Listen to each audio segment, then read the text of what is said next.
Welcome to Infinity Capital, everyone. My name is Raj. Today we are going to analyze Ashok Leyland Limited. So I'm sure most of you may have heard about this company. It belongs to the Hinduja Group. So they are into medium and heavy commercial vehicles, light commercial vehicles, right? And headquarter is in Chennai. Initially, they used to operate heavily in the southern part of India.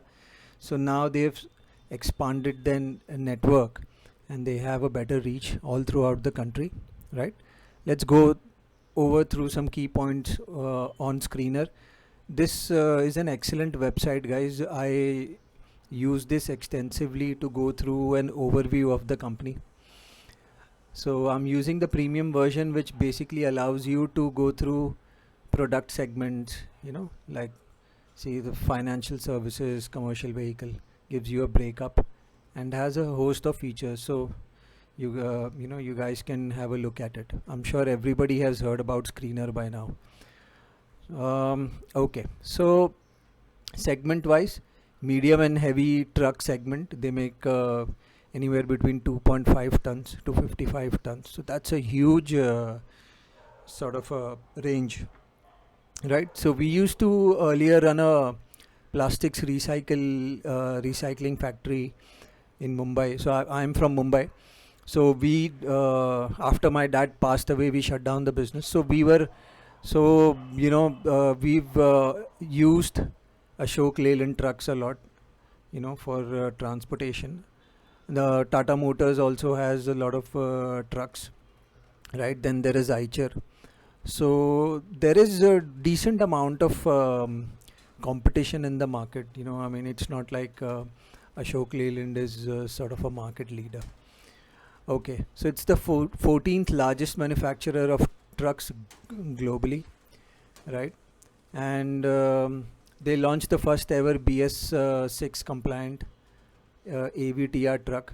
Okay, third largest manufacturer of buses in the world. So the bus segment is from 19-seater to 80-seater.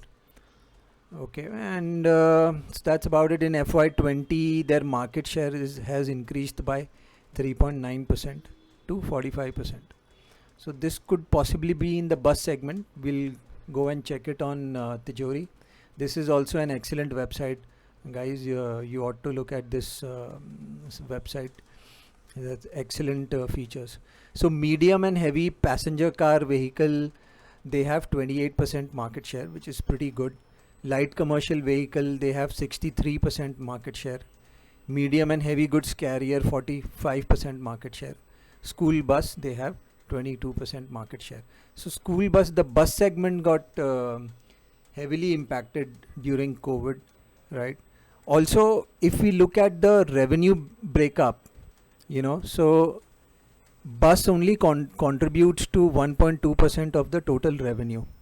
Light commercial vehicle contributes 71% and trucks contribute 27%. In India, we use a lot of light commercial vehicles for transportation. You have those 3-wheelers.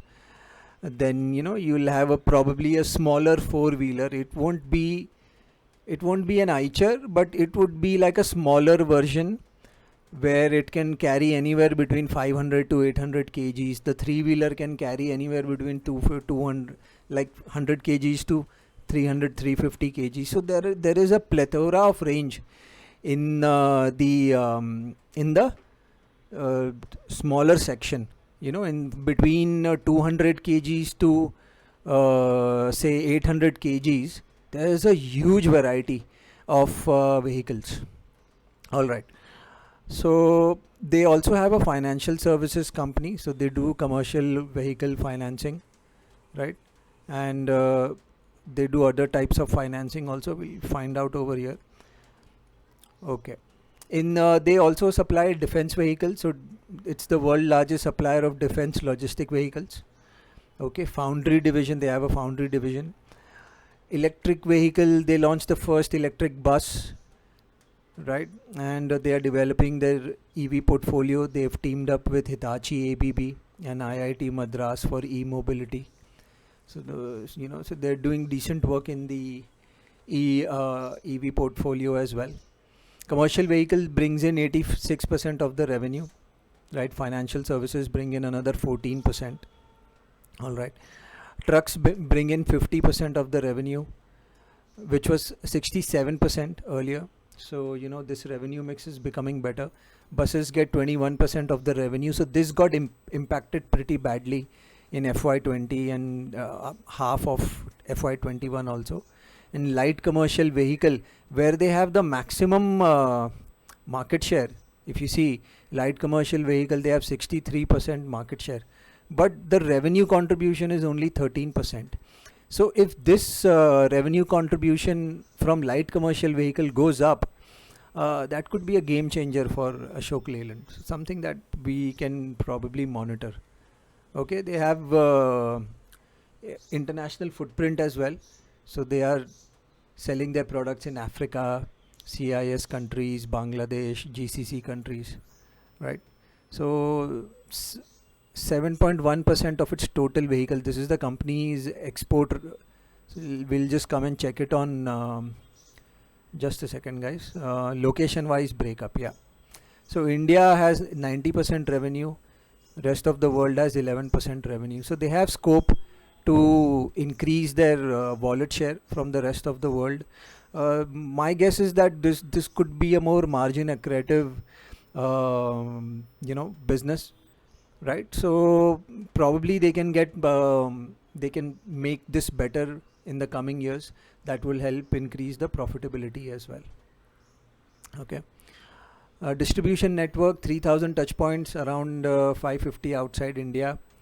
Expanded its domestic network by 7 times, in the past decade. They have an R&D center in India and UK. So 4%, roughly 3.85% is what they are spending on R&D. All right. Okay, great. Let's look at some other important stuff. 37,000 crore market cap. It's a large cap company. Okay, ROC, ROE numbers are bad right now, obviously, because the company is making losses. Price to sales of 1.6. It's available at a decent price to sales. Promoter holding 51%. That is good. There is a pledge. I'm assuming this has happened after COVID. So we will just come here and check on screener. And I also wanted to show you one important thing, guys. How do I screen for my stocks? So every quarter, after the results are out, I will come here and I will come on the all results dashboard on screener, and I'll try and figure out which sectors are doing well. So if you see, auto parts and equipment are doing extremely well. 98 stocks out of a total of, so 98 plus 19. So roughly out of 120 stocks, 98 stocks have done very well in the last quarter, quarter on quarter. So that is also a reason why I am holding a lot of auto ancillary and auto stocks. So I have Escorts, Ashok Leyland, and a lot of other auto ancillary companies that we are holding in our short-term portfolio right now. So let's look at Ashok Leyland and find out when the pledge was made. Just a second, guys. Shareholding. So on shareholding, so if you see, earlier their pledge was 10%. So pledge 9%. So they've had this pledge for quite some time, even before COVID. But they were going through trouble before COVID only because their sales had dropped drastically. Okay, and this is where the sales peaked out. So they did beautifully between 14 and 19, post which the sales peaked out, right? So then the pledge has actually increased.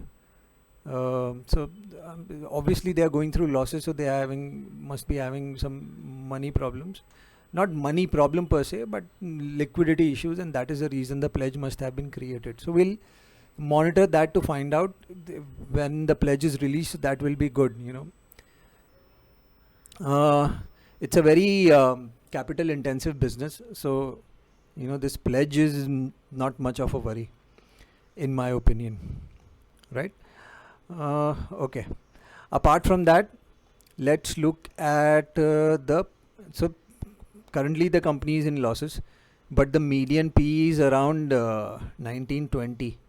So, I mean, in say 18 and 19, they were doing an EPS of 6, between 6.5, average 6.5 between the 2 years. Prior to that, they were doing an EPS of 5. So if you see, the sales is back to the levels of 2017. So if we take a hypothetical situation wherein we assume that, FY22, their sales are stable and their margins have become better, so we can expect profitability coming back to the company. So even if let's say that they get an EPS of say 5 into 20, so 100 rupees is the price that it should be quoting at. So currently it is quoting at a higher price, right? And if we take the EPS of 7 into 20, so that's 140, right? So this is what these are the kind of upside that we can look at, 140, 150, so let's just go through some other details. So we let's look at the investor profile. 51% is held by promoters, 16% is held by FIIs, 19% is with DIIs. And if you see, since September, the public holding has actually gone down. So these shares have actually been bought by FIIs and DIIs, which is a good thing. Okay. On the balance sheet front, they've done significant amount of capex. So you can see the fixed assets have gone from 6,700 to 8,400 crores. My guess is that this capex, this particular capex may have come to an end. What they were doing earlier, they might do some new capex, but this capital works in progress has gone down. So the earlier capex may have been completed. They have roughly around 2,000 crores of investments and around say 1800 crores of cash, right? On the profitability front, they've had losses last year, but the losses have minimized. So if we look on a quarter-on-quarter basis, last quarter the losses were less, the sales were higher, and the losses were less. Okay. All right. Let's go through the credit rating of this company. Okay, so they have roughly around 7,700 of total. It's a total of NCDs, commercial paper, bank facilities. So this is the total amount, and the ratings are pretty good. Okay, so these ratings are good because they are the second largest player, and supported by a wide product portfolio. It's a strong brand. So their market share is also improving in the light commercial vehicle segment with the launch of new products, right? So thereby it is increasing their addressable market size. Okay, so bus segment was affected by the pandemic, as we spoke about it earlier. So what are the issues concerning the industry right now? So there is the semiconductor shortage. Commodity prices have gone up, so that is impacting the profitability a lot, and that is the reason you will see that their margins have shrunk from 15%. It has come to 11%, right? So there is a possibility of margin increasing. So margin can go up by at least 100-200 basis points. That can increase the profitability of the company, right? Okay. Apart from that, it's a very cyclical business. Okay, and it's a very the competition is very intense in the industry. So there is this risk in the business. You have to understand the cycle of the business. Standalone net debt is around 3,000 crores. However, they have cash and liquid investments of around 2,000 crores. So they're pretty decently positioned. Okay, they don't have much debt. Okay. All right. What are the strengths of the company? It's a second largest player. Then they've transformed themselves. Earlier they were a South-centric player. Now they are an pan-India player, right? And market share remained healthy at 28%. Okay. 48% of its sales is coming from light commercial vehicle. Balance is coming from medium and heavy commercial vehicle, right? Okay. Capitalization metrics. So the net gearing is at 0.4 times and 0.9 times. So this is excluding the NBFC business. So they have an NBFC business also. So the liquidity position is adequate, supported by cash and liquid investments of around 2000 crores. So if they want to do capex, they could do probably a mix of debt and internal accruals in the near future. So medium term demand outlook looks favorable. So how does that happen? So I mean, it's a cyclical business, so it has gone through 2.5 years of downturn. So the base has gone down. Also, since it has gone through 2.5 years of this negative period, chances are that the cycle may turn. And then there is chances of replacement demand also. So obviously you take a commercial vehicle, the life of a commercial vehicle also deteriorates over a period of time. So there is that replacement cycle that kicks in also after a few years. So that one needs to understand that also. What are the challenges? This is a challenge in the industry, that it's a cyclical industry. It's a very competition intensive industry. So that is something that one needs to understand. These are the technical reasons that could have affected, so revision in axle load norms, economic growth, tightening financial environment. So 2018-19 NBFC crisis happened. Banks were going through a lot of problems. The whole credit sort of market crunched. So that in turn affected a lot of these industries. So now we have COVID behind us. Banks are sitting on good SLR numbers. So economic activity has also picked up. So chances are that commercial vehicle sales can pick up from here as well. Okay. They've had a lot of subsidiary ventures which has not done well for them, right? So they've written off loss-making companies in the past, right? So these are the companies, Optare PLC. So the investment returns has been very subdued, and then they've acquired this Elbonair GmbH, right? So this in UAE has been profitable. They do exports in UAE as well. So something that we need to be aware of, right? So most JVs also happen because they get the technical know-how from them, the IP from them, the technology from them. So it's a part of the business. JVs can actually help them propel the technology. All right. Let's do a quick analysis on the technical front. So on the left we have the moving average. 200-day moving average is trending upwards. 50-day moving average has gone sideways. The stock has been trading within a range, so within 100 and 140 since last year, right? Okay. And what we've noticed is that the volume is drying up. This is a good thing. Volume drying up basically means that the selling pressure is easing off, in my opinion, right?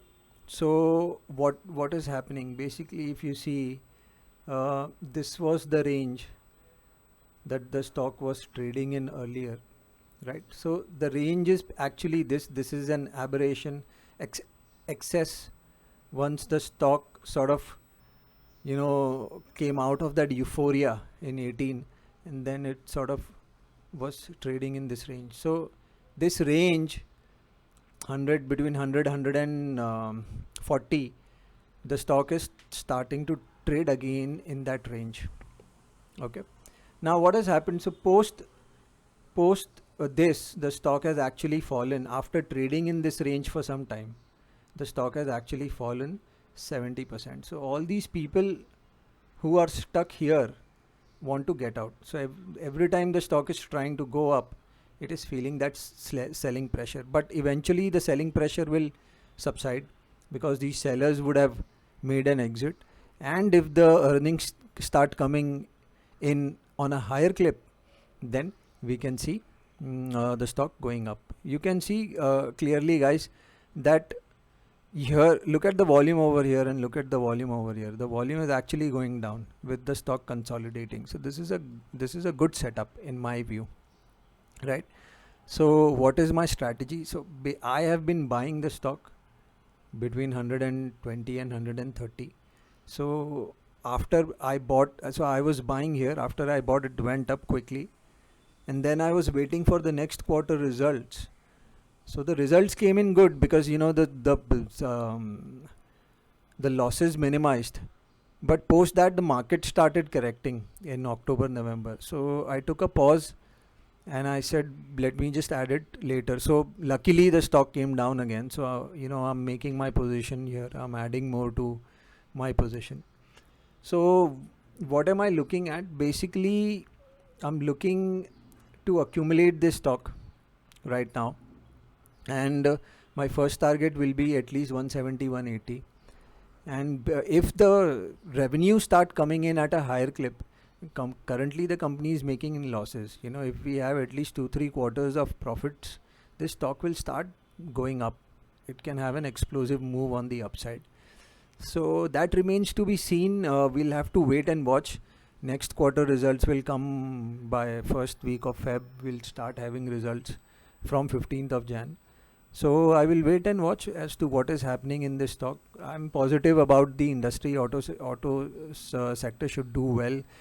The credit